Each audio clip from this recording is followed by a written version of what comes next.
Hello दोस्तों, आज मैं आपके सामने में इंडियन इकोनॉमी से संबंधित एक इम्पॉर्टेंट टॉपिक को लेकर के आया हूं और जिसका शीर्षक है कि भारत के आज़ादी के बाद से औद्योगिक विकास क्या रहे हैं।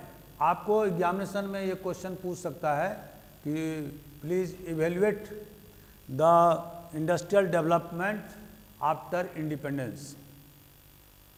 तो एग्रीकल्चर के बारे में और ग्रीन रिवॉल्यूशन के बारे में हमने पहले ही आपको बताया हुआ है। उसका वीडियो अपलोड है यूट्यूब पर, आप उसको ज़रूर देखें। और इसके बाद में मैंने सोचा कि इंडस्ट्रियल डेवलपमेंट पर भी बात किया जाए, क्योंकि इससे भी संबंधित सवाल पूछे जा सकते हैं। तो दोस्तों, जैसा कि आप जानते हैं कि हमारे देश में जो इंडस्ट्री डेवलपमेंट की शुरुआत, एक्चुअल शुरुआत होती है, वो होती है 1956 के इंडस्ट्रियल पॉलिसी रिजोल्यूशन से। और इसके तहत में गवर्नमेंट ने इंडस्ट्री पॉलिसी, औद्योगिक नीति देश के सामने में प्रस्तुत किया पंडित जवाहरलाल नेहरू के नेतृत्व में। अब दोस्तों, हम देखते हैं कि आज़ादी से पहले हमारे देश का जो इंडस्ट्रियल सिनेरियो था, जो औद्योगिक परिदृश्य था, वो क्या था। तो जैसा कि आप जानते हैं कि हिंदुस्तान को एक कॉलोनी के रूप में ब्रिटेन ने कन्वर्ट कर दिया था। अब कॉलोनी का काम क्या होता है? कॉलोनी का काम होता है कि मदर कंट्री को रॉ मटेरियल प्रोवाइड किया जाए, और रॉ मटेरियल माने कच्चा माल, और कच्चा माल प्रोवाइड किया जाए और उसको मैन्युफैक्चर करके फिर मदर कंट्री जो है अपने कॉलोनी में लाता है और उससे जो है प्रॉफिट कमाता है। तो ये सिस्टम हर एक कॉलोनी और मदर कंट्री के बीच में जो रिलेशनशिप जो है वो इसी प्रकार काम करता है। The system based upon exploitation of the colonial people.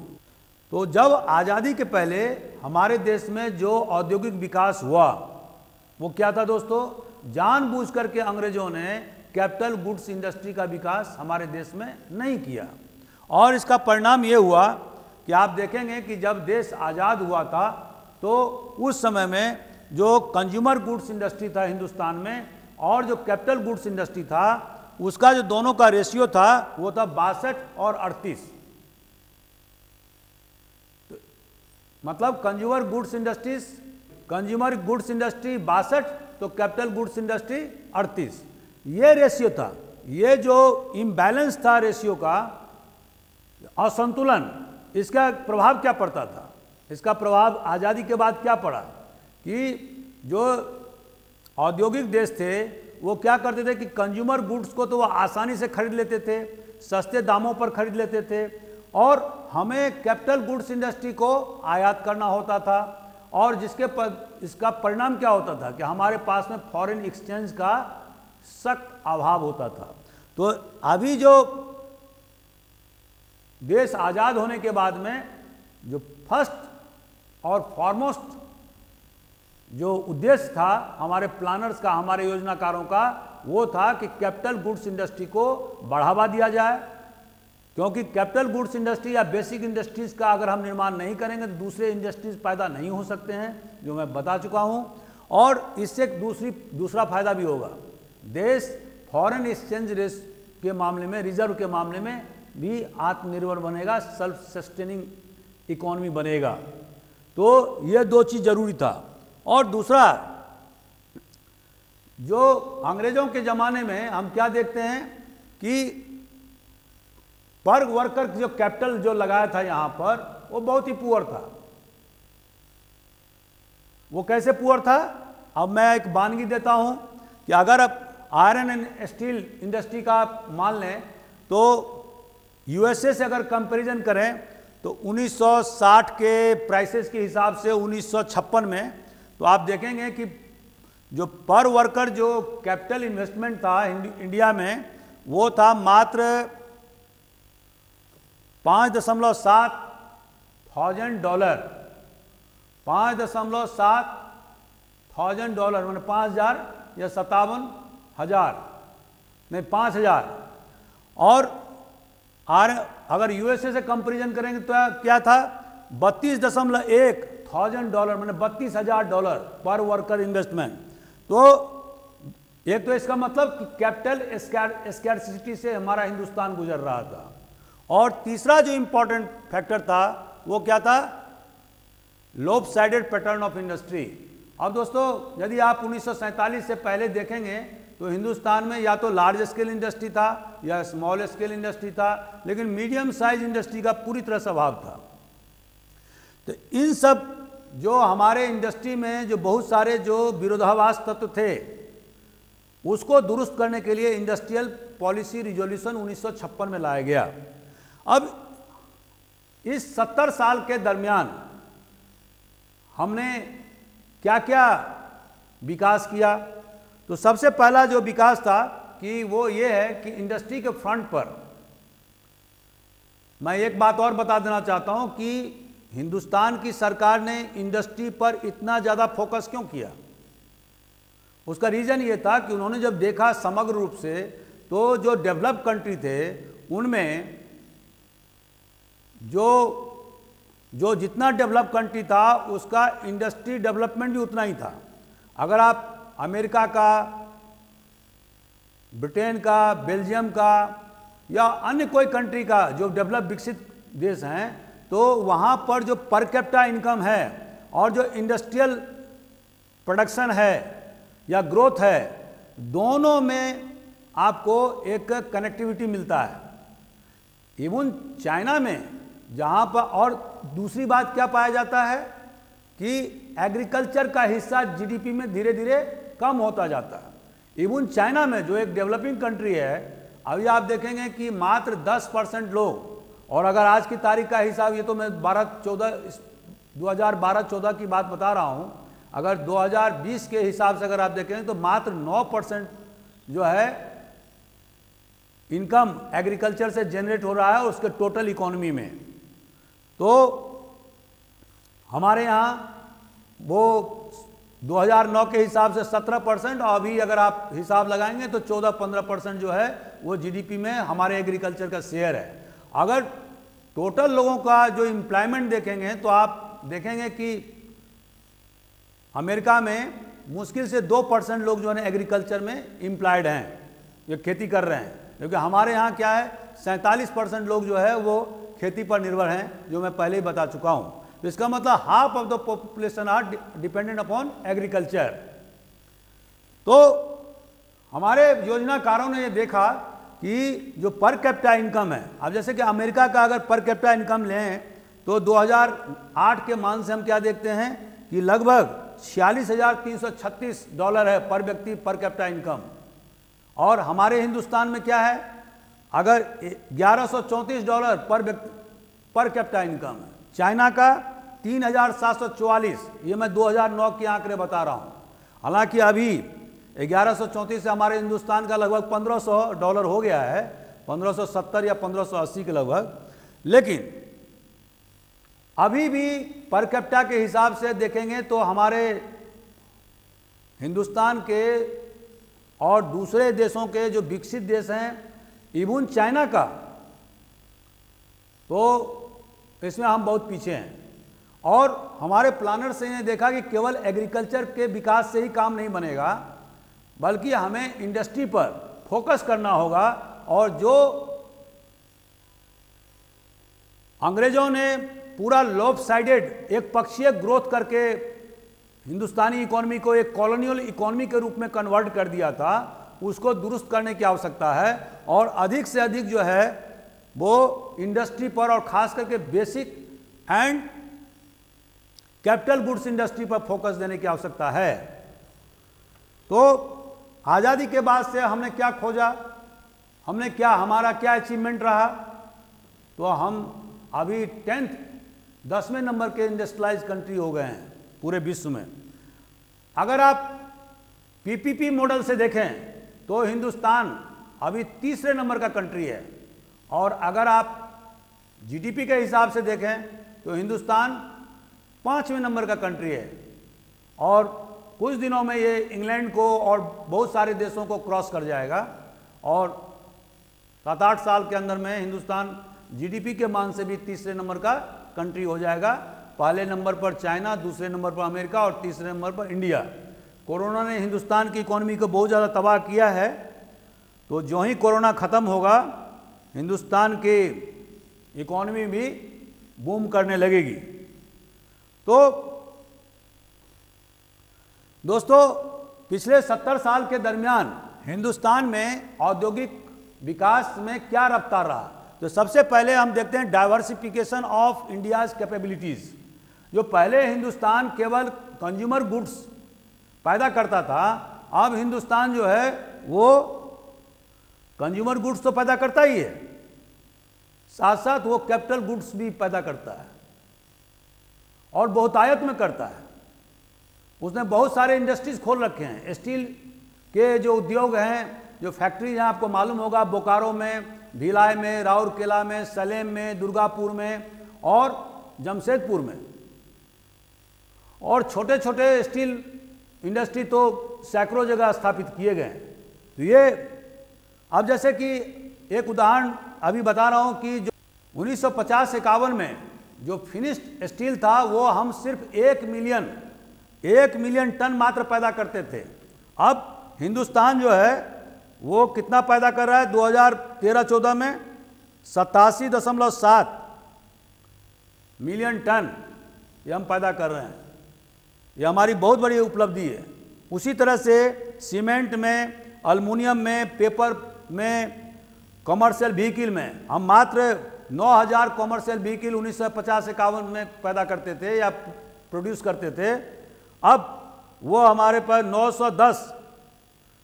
910 million commercial vehicle हम प्रोड्यूस कर रहे हैं, ये 2013-14 में के हिसाब से आंकड़े से। तो ये हमारा बहुत बड़ा उपलब्धि है। इस तरह से तो हम क्या देखते हैं कि हिंदुस्तान की जो कैपेबिलिटी है, उसकी क्षमता है, उसमें डाइवर्सिफिकेशन हुआ है। केवल कंज्यूमर गुड्स इंडस्ट्री में ही नहीं बल्कि कैपिटल गुड्स इंडस्ट्री में भी, खास करके केमिकल्स, पेट्रोकेमिकल्स, माइनिंग में, मेटलर्जी में और स्टील में, और इसके अलावा फर्टिलाइजर्स में, पावर में, ट्रांसपोर्टेशन में, इन सब चीज़ों में हमने बहुत ज़्यादा उपलब्धियां हासिल किए हैं। तो इस तरह से जो हिंदुस्तान जो एक बहुत ही पिछड़ा देश था, जो एक कॉलोनी था, एक एग्रीकल्चर आधारित या कृषि प्रधान देश था, हालांकि आज भी कृषि प्रधान देश है, लेकिन हमारा जो इंडस्ट्री है वो भी अब त्वरित गति से बढ़ रहा है। लेकिन दूसरा जो इम्पोर्टेंट जो फैक्टर है वो ये है कि दोस्तों कि जो हमारा जो ग्रोथ रहा है वो हम चाइना के बराबर इंडस्ट्री में ग्रोथ नहीं कर पाए हैं।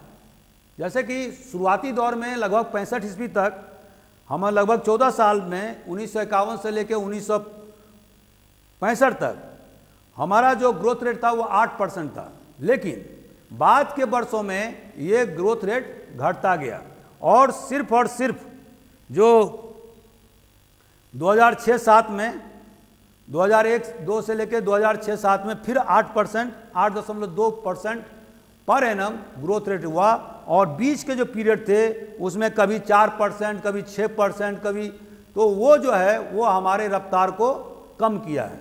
इसमें सुधार की गुंजाइश है।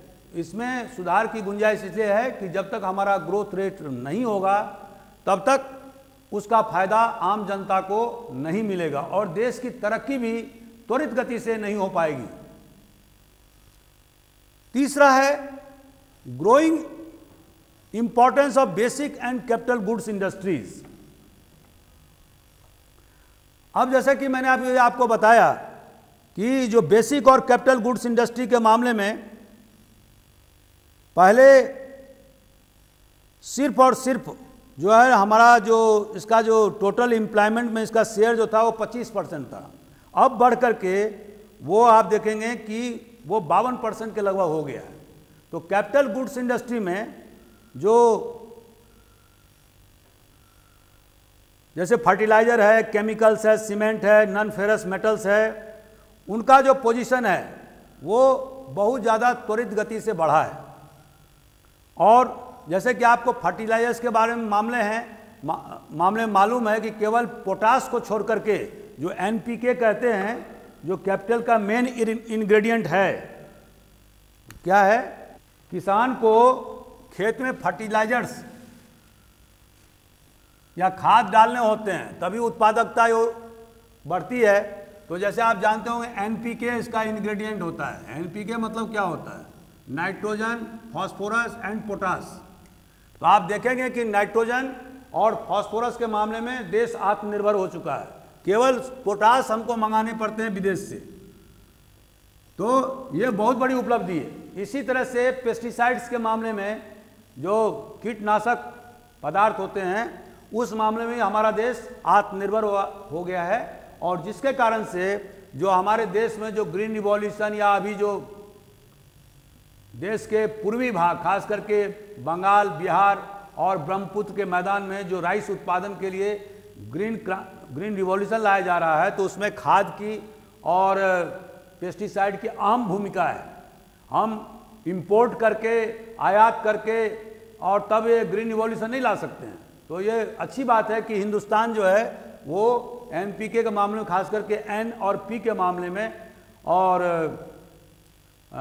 पेस्टिसाइड्स के मामले में देश उत्पादन में आत्मनिर्भर हो गया है। ये हमारी सबसे बड़ी उपलब्धि है। इसी तरह से कंज्यूमर गुड्स इंडस्ट्री, खास करके जो टेक्सटाइल है, शुगर है, पेपर है, टोबैको है, इन सब इंडस्ट्री में भी जो हमारा जो उत्पादन है वो 1950-51 के अनुपात में बहुत ज़्यादा बढ़ा है। तो इस तरह से हम देखते हैं कि जो आज़ादी के समय में जो एक असंतुलन की स्थिति थी कि कंज्यूमर गुड्स इंडस्ट्री और कैपिटल गुड्स इंडस्ट्री में पूरी तरह से, अगर कंज्यूमर गुड्स इंडस्ट्री 68 यूनिट था तो कैपिटल गुड्स इंडस्ट्री 38 यूनिट था, मैंने दैट वाज द रेशियो, उसको बांटने का प्रयास किया गया है। तीसरा फैक्टर जो है फॉरेन एक्सचेंज, और इसी से जब कैपिटल गुड्स इंडस्ट्री का विस्तार हमारे देश में हुआ तो दोस्तों हम क्या पाते हैं कि हमारा जो फॉरेन एक्सचेंज रिजर्व है वो भी बहुत बड़ा है, और आज की तारीख में हिंदुस्तान में फॉरेन एक्सचेंज रिजर्व बहुत ज़्यादा है, और इतना महामारी होने के बाद भी हिंदुस्तान उससे मुकाबला कर सकता है because of this foreign exchange reserve. क्योंकि उस स्थिति में हम कोई भी सामान यदि अर्जेंसी के आधार पर हम मंगा सकते हैं, हम किसी पर डिपेंडेंट नहीं हैं। ये ऐसा क्यों हुआ है? वो इसीलिए हुआ है कि हमने अब जो, अगर आप आयात और निर्यात का जो स्ट्रक्चर देखेंगे और आज़ादी के समय से उसका तुलना करेंगे तो आप क्या पाते हैं कि जो इंजीनियरिंग गुड्स है अब हम ज़्यादा निर्यात करने लगे हैं। हमारे देश में काफ़ी तादाद में इंजीनियरिंग गुड्स बनने लगे हैं, बहुत सारे स्कूल कॉलेज, खासकर कॉलेज, इंजीनियरिंग कॉलेज खोले गए हैं, बहुत सारे इंजीनियर्स पैदा हो रहे हैं। तो हालांकि बहुत इंजीनियर्स इंडस्ट्री में अभी खप भी नहीं रहे हैं, बहुत बेरोजगार भी घूम रहे हैं, लेकिन जो अभी जो हम एक्सपोर्ट कर रहे हैं उसमें अधिकांश हमारा जो रेशियो है वो होता है इंजीनियरिंग गुड्स का। उससे हमें फॉरेन एक्सचेंज रिजर्व में सहायता मिली है। एक और इम्पॉर्टेंट फैक्टर है ग्रोथ ऑफ इंफ्रास्ट्रक्चर, आधारभूत संरचना। ये ग्रोथ ऑफ इंफ्रास्ट्रक्चर मतलब क्या होता है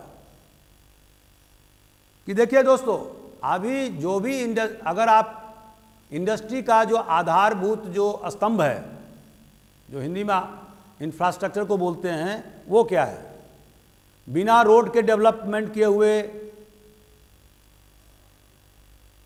रेलवे लाइन का विकास किए हुए, पोर्ट का विकास किए हुए, जिसको कि इंफ्रास्ट्रक्चर कहते हैं, आप इंडस्ट्रियल डेवलपमेंट देश में नहीं ला सकते। तो अभी जो आज़ादी के बाद से जो आप देखेंगे कि गांव-गांव में रोड तो बनाए जा रहे हैं, और साथ साथ जो चतुर्भुज योजना के तहत में हिंदुस्तान के एक कोने से दूसरे कोने को भी रोड के द्वारा जोड़ा गया है। तो उसी तरह से हाइडल पावर या थर्मल पावर, इस मामले में भी हमने बहुत ज़्यादा जो है काम किया है और हमारा जो अभी जो बिजली उत्पादन की जो स्थिति है वो बहुत ज़्यादा है। यदि आज़ादी के समय में आप देखेंगे तो 5 बिलियन किलोवाट था 1950-51 में, और वो बढ़कर के अभी हो गया 967 बिलियन किलोवाट। तो ये एक बहुत बड़ी उपलब्धि है। और इसी तरह से जो स्टोरेज की फैसिलिटीज है, पावर ग्रिड का निर्माण है, इन सब मामलों में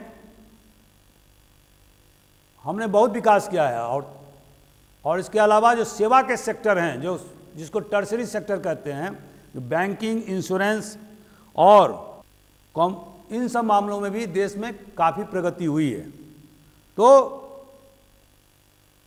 इस तरह से हम देखते हैं कि अभी जो जीडीपी में जो सर्विस सेक्टर का सबसे ज़्यादा योगदान है हमारे देश में, और इसके लिए मैंने अभी बताया था आपको कि उसका क्या अभी पोजीशन है। तो सर्विसेज में हमारे देश जीडीपी में हमारे देश का जो सर्विसेज का जो शेयर है वो है 54.6%। ये 2012-13 के आंकड़े मैं प्रस्तुत कर रहा हूँ। अगर उसी पीरियड में देखें तो अमेरिका का है 77.3% और यूके का 75.1%। तो चूंकि ये 6-7 साल पहले के आंकड़े हैं, तो इसमें और थोड़ा सा परिवर्तन हुआ होगा। तो इसका मतलब क्या हुआ? मतलब ये हुआ जो सर्विस जो प्रोवाइडर्स हैं उसमें बहुत ज़्यादा प्रोग्रेस हुआ है। तो इस तरह से हम देखते हैं कि जो इंफ्रास्ट्रक्चर, जो किसी भी देश के उद्योग की प्रगति की आधारभूत स्तंभ है, तो उसमें हमारे देश ने काफ़ी प्रगति किया। अभी आपने देखा होगा gas authority of India limited, GAIL जिसको कहते हैं, उन्होंने घर घर जो है गैस पहुंचाने का काम कर दिया है। अब उसमें कोई मतलब अब सिलेंडर की भी ज़रूरत नहीं पड़ती है महानगरों में। तो इस तरह के, और ख़ास करके जो मॉडर्नाइजेशन ऑफ कोल इंडस्ट्रीज, इस पर भी ज़्यादा विशेष रूप से ध्यान दिया गया है। पहले से हमारे देश में कोल का या कोयले का उत्पादन बहुत ज़्यादा हो रहा है। तो इससे हमें जो शहर और देहात के जो जनता हैं या सभी लोग इससे काफ़ी लाभान्वित हुए हैं। और बेहतर आधारभूत संरचना के विकास से इंडस्ट्रियल डेवलपमेंट में या उसके ग्रोथ में आसानी हुई है। और हालांकि हम उस हद तक इंडस्ट्रियल ग्रोथ नहीं कर पाए जिस तरह से चाइना ने किया है पिछले 30 साल में, लेकिन ये जो हमारी उपलब्धि है वो आज़ादी से पहले जिस दौर से देश गुजर रहा था या 60-70 के दौर में जो देश गुजर रहा था उससे अपेक्षाकृत बहुत बेहतर स्थिति में हम अब अभी अपने आप को पाते हैं। तो और एक इम्पॉर्टेंट जो डेवलपमेंट है वो है साइंस एंड टेक्नोलॉजी के मामले में।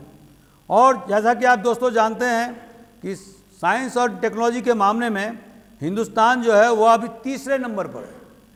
जो उसके जो साइंटिस्ट और जो टेक्नोलॉजिकल जो टैलेंट और मैन पावर है उसके हिसाब से अगर आप देखेंगे तो हिंदुस्तान का जो हिस्सा है वो है 1/3 भाग। ये अपने आप में एक बहुत बड़ी उपलब्धि है। और हमारे देश के बहुत सारे इंजीनियर्स, टेक्नोक्रेट्स अमेरिका में और अन्य देशों में काम कर रहे हैं और वहाँ से बहुत भारी तादाद में रेमिटेंसेस देश को भेज रहे हैं, अपने हिंदुस्तान में भेज रहे हैं। तो इससे भी हमारा बहुत ज़्यादा ये हमारे देश की तरक्की के लिए बहुत ज़्यादा बेहतर है। और इसके अलावा जो जैसे पंडित जवाहरलाल नेहरू ने कहा था कि देश तब इंडस्ट्रियलाइज होगा जब यहाँ के जो इंजीनियर हैं, जो टेक्नोक्रेट हैं, वो खुद फैक्ट्री का निर्माण करेंगे, उसका खुद ब्लूप्रिंट का तैयार करेंगे और डिजाइन तैयार करेंगे, खुद बनाने में सक्षम हो जाएंगे विदाउट द फॉरेन असिस्टेंस। तो आज़ादी के शुरुआत में हमने क्या देखा कि जैसे बोकारो स्टील प्लांट रूस के सहयोग से खोला गया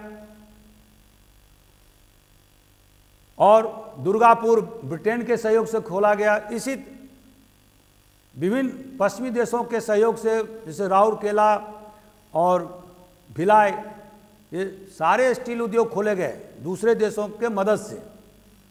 जवाहरलाल नेहरू ने कहा कि ये नहीं, जब हमारे देश के टेक्नोक्रेट्स या इंजीनियर अब बिना किसी विदेशी मदद के जब वो खुद फैक्ट्री बनाने लगेंगे, उसका ब्लूप्रिंट तैयार करने लगेंगे, उसका डिजाइन तैयार करेंगे, तब सही माने में देश पूरी तरह से औद्योगिक देश में कन्वर्ट होगा। तो अभी जो हमारे देश के जो टेक्नोलॉजिस्ट का जो स्थान है और उसकी जो गुणवत्ता है बहुत ऊंचे दर्जे का है और बहुत सारे इंडस्ट्री देश के वैज्ञानिकों ने खुद खोला है। अभी आप रॉकेट इंडस्ट्री में देख रहे हैं, देश के वैज्ञानिकों ने चांद पर अभियान किया, मंगलयान पर अभियान किया हुआ है, अच्छे अच्छे मिसाइल्स बनाए हैं, इंटरकॉन्टिनेंटल बैलिस्टिक मिसाइल्स बनाए हैं, ब्रह्मोस मिसाइल बनाए हैं, मिसाइलों की झड़ी लगा दिया है। और ये सब उन्होंने अपने टैलेंट के आधार पर किया है, बिना किसी विदेशी सहायता के। ये अपने आप में बहुत गर्व की बात है। जो अगला इम्पॉर्टेंट पॉइंट है वह है जो हमने बताया था कि fail to generate sufficient employment. अब दोस्तों अगर आप 1950-51 से के लेकर के अभी तक अगर आप तुलनात्मक अध्ययन करें तो जिस रफ्तार से हमने इंडस्ट्रीज में पैसा लगाए हैं, तो उस रफ्तार में ये जो बड़े बड़े इंडस्ट्रीज हैं वो एम्प्लॉयमेंट जनरेट नहीं कर पाए हैं। मतलब उन्होंने 2% से ज़्यादा एम्प्लॉयमेंट नहीं कर पाए। जैसे कि आप देखेंगे कि 1990 से लेके 91 से लेके 2012-13 के बीच में करीब 19 साल के दरमियान में इन्वेस्टेड कैपिटल जो है वो 1,94,913 करोड़ से बढ़कर के 31,44,000 करोड़ 2012-13 में इन्वेस्टमेंट किया गया। और टोटल एम्प्लॉयमेंट जो है इसी पीरियड में 81.6 लाख से बढ़कर के 129.5 लाख बढ़ा। मतलब मात्र 48 लाख की बढ़ोतरी हुई। तो अगर आप देखेंगे तो जो इनका कैलकुलेशन है कि 2.1% के दर से एम्प्लॉयमेंट की वृद्धि हुई है। और इस तरह से तो इसमें ये जो हमारे देश में जो इतनी बेरोजगारी की समस्या है उससे निजात पाना होगा। और हम जो इंडस्ट्री इतना लगाए हैं और इतने पूंजी जो लगाए हैं वो एम्प्लॉयमेंट जनरेट नहीं कर रही है। दूसरा जो माइनस पॉइंट जो हमने देखा वह है कि बहुत सारे जो इंडस्ट्री जो लगाए गए हैं वो कुछ खास एरियाज में लगाए गए हैं, उसके कारण से रीजनल इम्बैलेंसेज मतलब क्षेत्रीय असंतुलन को बढ़ावा हो गया है। और कुछ टॉप कैपिटलिस्ट लोगों ने कुछ खास जगह को तवज्जो दे करके वहाँ पर इंडस्ट्री लगाए हैं, बाकी देश के अन्य हिस्सों को छोड़ दिया है। तो इससे क्या हुआ है कि देश के चारों दिशाओं में जो डेवलपमेंट होना चाहिए, सभी राज्यों में विकास होना चाहिए, वो क्या हो गया है कि लोप-साइडेड डेवलपमेंट हो गया है। और इससे फिर क्षेत्रीयतावाद का खतरा उत्पन्न हो गया है देश में। बहुत सारी आप देखेंगे हिंदुस्तान में रीजनल पार्टीज खड़ी हो गई हैं और वो इसी चीज़ को भुनाती हैं, और ख़ास करके इलेक्शन के समय में कि हमारे राज्य का विकास नहीं हो रहा है। तो उस पर हमें विशेष रूप से ध्यान देना होगा। और दूसरा, जो अभी तक जो इंडस्ट्रियल जो हमारी जो पॉलिसी रही है उसमें स्मॉल स्केल इंडस्ट्री पर हमने ज़्यादा तवज्जो नहीं दिया है, जबकि हम सब जानते हैं कि स्मॉल स्केल इंडस्ट्री में सबसे ज़्यादा एम्प्लॉयमेंट की गुंजाइश है। तो उसमें भी हमें बढ़ोतरी करना होगा।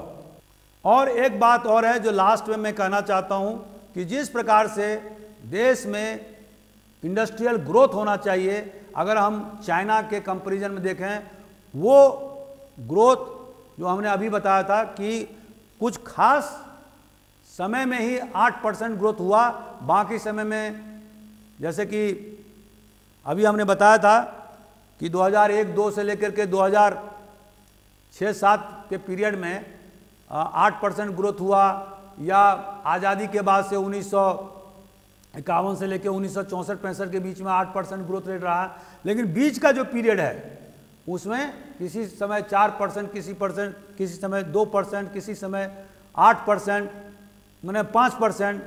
तो वो इसको हमें लगातार बढ़ाना होगा। हालांकि ये तो कोरोना का समय है, अभी हम इसके चूँकि बहुत सारे हमारे इंडस्ट्रीज़ जो हैं वो बैठ गए हैं, कोई नॉन फंक्शनल हो गए हैं, मजदूर वहाँ से भाग गए हैं, तो अभी तो जो इंडस्ट्री या ग्रोथ रेट जो है वो माइनस में चल रहा है। लेकिन जो ही कोरोना ख़त्म होता है तो हमें विशेष रूप से इस पर ध्यान देना होगा, ताकि जो हमारे जो इंडस्ट्रियल जो ग्रोथ है वो 10%, 12% प्रति साल हो, ये हमें सुनिश्चित करना होगा। और इसके लिए हमें इन्वेस्टमेंट करने होंगे। लार्ज स्केल इंडस्ट्री पर तो करना ही होगा, साथ साथ जो स्मॉल स्केल इंडस्ट्री है जिसमें कि एम्प्लॉयमेंट के बहुत ज़्यादा गुंजाइश हैं, उसको फोकस करना होगा।